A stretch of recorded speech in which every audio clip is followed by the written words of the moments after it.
what did I say it was? The 29? Wow, that was also 29 stitches? That's insane.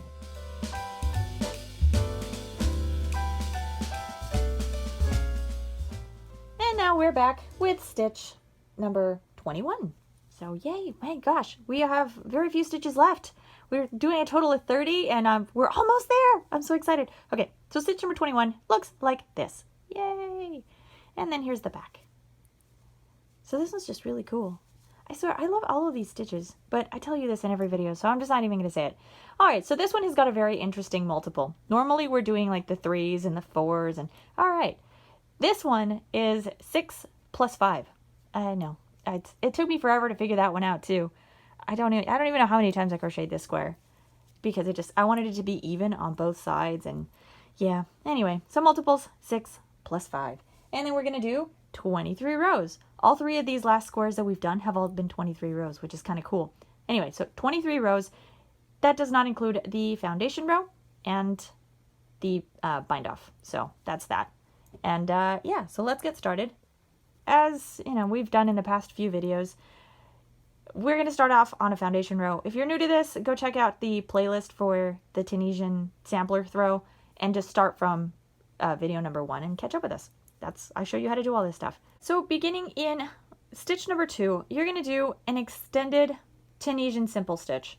So for this, you're going to yarn over and then Tunisian simple stitch. So insert your hook behind the top leg of the vertical stitch, yarn over, pull up a loop, and then you're going to pull this first loop through the middle loop. So I recommend using a loose tension for this as you crochet, just to make that particular stitch easier. You're going to do this in the first 3 stitches. So for stitch number 2, 3, and 4. So again, yarn over, Tunisian simple stitch, and yarn over, pull up a loop, and once you have both of these loops cast on for that stitch, you're going to pull this top loop through this middle loop, or the first loop through the middle loop, however you want to look at it, and there you go. And we do it one more time.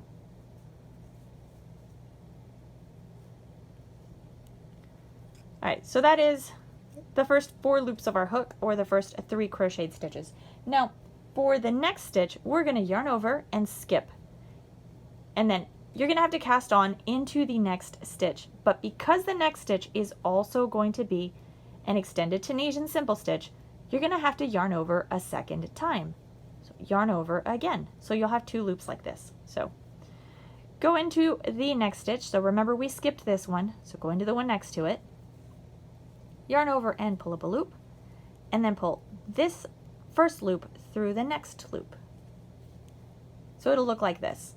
So you'll have your extended stitch, a yarn over with a loop on top like that, so for the skipped stitch, and then the next one is an extended Tunisian simple stitch.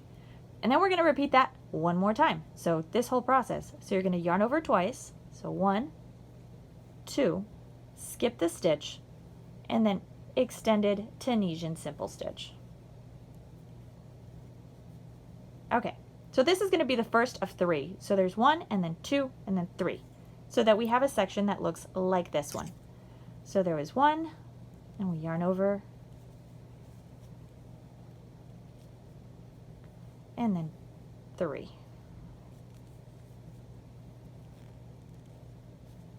So there's our section of 3. And then we're going to repeat from this section. So the yarn over twice, skip, and then this section, yarn over twice, skip, and then again with the 3. So yarn over, skip, so yarn over again, and then Tunisian, or extended Tunisian stitch, yarn over twice, skip, and then Tunisian, extended Tunisian simple stitch. Gosh, really, we need to do something about these names. I know I say this in every video, but oh my god. The names just seem to get longer and longer and longer. Alright, and then we're going to do the 3. So you should have ended your row, at least if you did the multiples of 6 plus 5. You're going to end the row in 3 of these so that it matches the beginning of the row. And then your cast on will be the same as this first vertical stitch. So for this final cast on, just insert your hook into the stitch, yarn over, and pull up a loop. So make sure on this one, because I messed it up a few times as I was crocheting it, because I would forget to do that second yarn over. So then I ended up with one loop less every now and again. So make sure you count your loops in the first few repetitions of row 1, just to make sure that you're doing the yarn over twice. So if you're crocheting this square, which I totally didn't even tell you, I'm so sorry.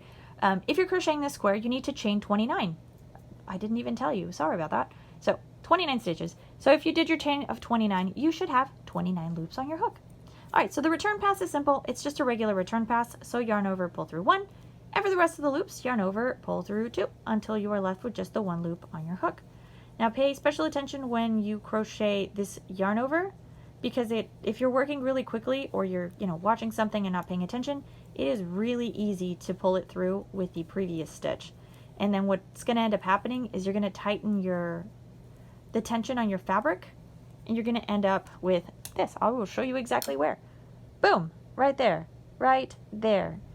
I just didn't want to go back and fix it. I have to block this anyway, but it will it'll pull on your fabric, so you'll have that little piece right there, which you're going to have to stretch out later. So, don't do that. Learn from my mistakes. That's, I guess why I'm here. I will teach you what to not do, because guaranteed that I did it. All right, row number 2. So row number 2 is quite simple. It's just a row of Tunisian simple stitch and cast on into this one. You've already done it for the 2 previous stitches that we've done, so you should have plenty of practice with this part. But this one is just all Tunisian simple stitch.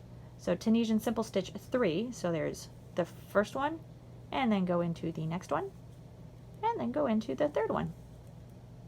And then cast on into this chain space, and then Tunisian simple stitch in the next stitch, and then cast on, and then just repeat. So Tunisian simple stitch 1, and then 2, and then 3, cast on into open stitch, Tunisian simple stitch, cast on into open stitch, and then Tunisian simple stitch 3, and then you just cast on into the final stitch of the row. Oh my gosh, I can't grab the stitch. Okay, so you're going to cast on into this one down there. Ta-da! And then you work a regular return pass. There we go. So yeah, what other exciting news have I got? Nothing. That's all that's going on. We're just crocheting these really cool stitches that, oh man, I worked on this one for, gosh, it felt like 3 days, because I was working on the multiples. Those multiples got me, but I only had a few minutes every day to kind of work on this, so that's what happened. And yeah, anyway, I'm going to do a row 1 repeat, and then I will show you the bind off. All right, so for the bind off, you should have ended, at least row 23 would have been a repetition of row 1. So it should look like this. Now for this one, it's just the Tunisian simple stitch single crochet bind off that we do almost all the time.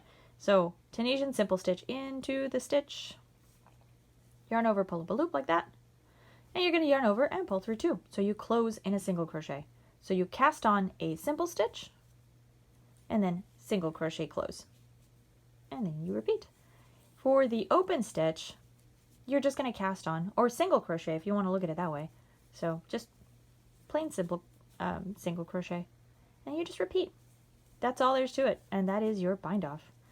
So there you go. Don't forget to swing by the shop. I actually have my own yarn now. I haven't gotten to announce that because of everything that's been going on. It's been crazy. I was supposed to announce that right before the storm hit, and then the storm hit, and yeah, well, everything kind of hit the fan. So yeah, but check it out. It's in the shop. I also have all of these really cool crochet rings, which I think I showed you in my last one. But I found that this helps me with my tension. I tend to tighten my stitches a lot. So when I have the ring, it keeps everything a lot more loose. And then my fabric has a lighter, no, not a lighter, it depends on the yarn you're using, but the drape changes because it's not all tight. So it's all like soft or heavy, depending on the yarn. I don't know, it's really cool, but I have found these to be helpful. The only time it's a little more complicated or a little more difficult is if I have to, because my phone is like right here. So I'm looking at the stitches through my phone as I'm working. And then that kind of, I don't know, throws everything off, and I end up with my finger way over here. And yeah, anyway. Okay, once you get to the end, you're just going to single crochet into this final stitch and then chain 1. That makes a little knot here. Cut your yarn, pull out your the hook and the yarn, and there you go. You end up with these tiny, cute little windows. So, oh, maybe that's what I should call it. I should call it the window stitch or something. I don't know. I'll figure it out. I know Isla was suggesting I name the stitches. So, hi, Isla. I'm still working on that. Maybe I'll go through and start naming them. I don't know. I say that a lot, but we'll see. Anyway, so this was stitch number 21. Yeah, I'll see you in the next one. Stop by the shop to find patterns and yarns and all these cool things. I filmed this thing like 4 times already. I think I'm done. I need coffee. I'll see you in the next video.